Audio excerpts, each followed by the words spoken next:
Après avoir présenté lors de sa campagne son programme Younou Youkouté, le chemin du véritable développement, le natif de Fatick, Macky Sall, prêtait serment en tant que 4e président du Sénégal le 2 avril 2012.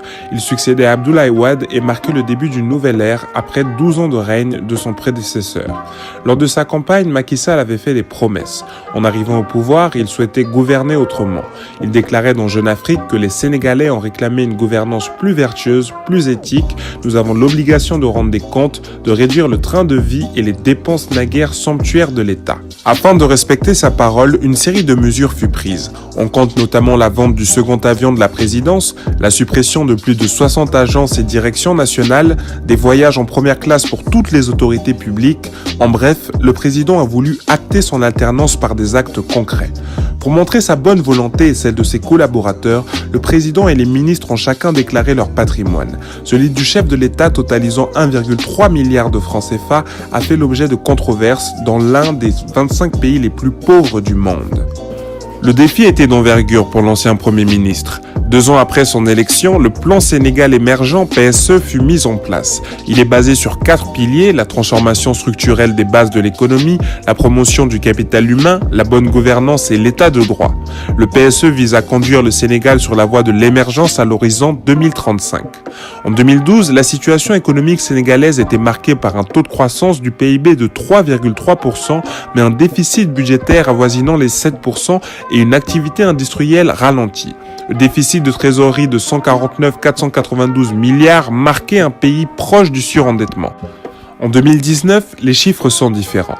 La croissance estimée du PIB réel du Sénégal est passée de 3,3% en 2012 à 7% en 2018. Le déficit budgétaire qui était de 6,7% en 2011 est passé à 3,5% en 2018. Macky Sall est devenu à travers les années un président bâtisseur. Le pont Sénégambie et la ville nouvelle de Diamniadio comptent parmi les projets d'envergure du PSE. Il faut aussi compter dans ces réalisations l'installation des parcs énergétiques solaires à Mbodiène et à Malicounda. La puissance électrique du pays est passée de 571 MW en 2011 à 1141 MW en 2018. Autrefois déficitaire, la Sénélec, Société nationale d'électricité du Sénégal, exporte désormais son excédent au Mali et ce mode de fonctionnement a engendré une augmentation des investissements directs étrangers, IDE, passant de 409 millions de dollars en 2015 à 532 millions en 2017. Beaucoup critiquent le plan Sénégal émergent en raison de son coût qu'ils jugent exorbitant. Il faut dire que la facture est loin d'être légère. Le pont Sénégambie a été essentiellement financé par la Banque africaine de développement, la BAD, à hauteur de 77 millions d'euros et la ville de Diamniadio a coûté 2 milliards de dollars. En plus de cet argent dépensé, une autre chose interpelle les Sénégalais, les promesses non ou partiellement tenues de Macky Sall. Il avait promis 500 000 emplois, il en a créé 490 000 depuis 2012. Malgré cela, le chômage des jeunes est passé de 12 à 15%.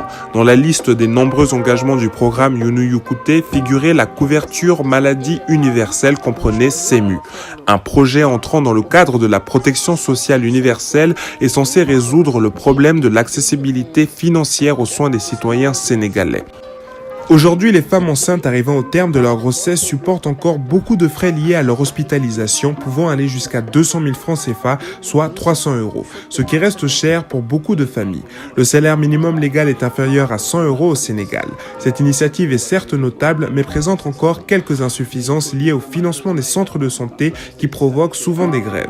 Désireux d'amorcer la seconde phase du PSE, le pays a obtenu lors du groupe consultatif organisé en décembre 2018 à Paris 14 milliards de dollars d'engagement. S'il existe un risque d'endettement excessif, Macky Sall semble confiant. L'analyse de la Banque africaine de développement relate que le ratio de la dette extérieure est en dessous du seuil fixé par l'Union économique et monétaire ouest-africaine. Ce n'est bien évidemment pas l'avis de l'opposant Ousmane Sonko, candidat à l'élection présidentielle. Ce dernier dénonce un endettement déraisonnable, prédisant un problème de soutenabilité d'ici quelques années.